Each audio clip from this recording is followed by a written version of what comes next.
السلام علیکم۔ اللہ رب العزت کا بے شمار شکر ہے کہ آج ہماری قرآن پاک کی 8ویں سورت سورۃ الانفال کا ترجمہ بھی مکمل ہو چکا ہے۔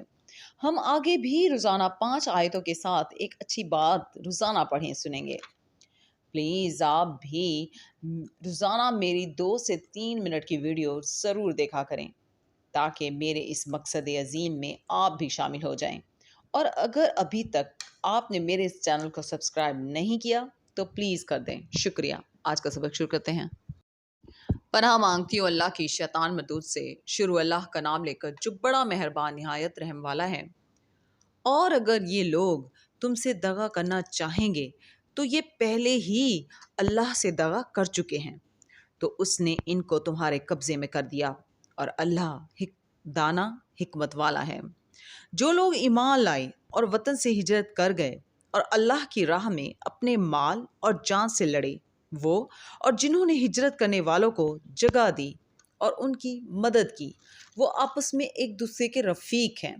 اور جو لوگ ایمان تو لے آئے لیکن ہجرت نہیں کی، تو جب تک وہ ہجرت نہ کریں تم کو ان کی رفاقت سے کچھ سروکار نہیں۔ اور اگر وہ تم سے دین کے معاملات میں مدد طلب کریں تو تم کو مدد کرنی لازم ہے، مگر ان لوگوں کے مقابلے میں کہ تم میں اور ان میں صلح کا عہد ہو مدد نہیں کرنی چاہیے، اور اللہ تمہارے سب کاموں کو دیکھ رہا ہے۔ اور جو لوگ کافر ہیں وہ بھی ایک دوسرے کے رفیق ہیں۔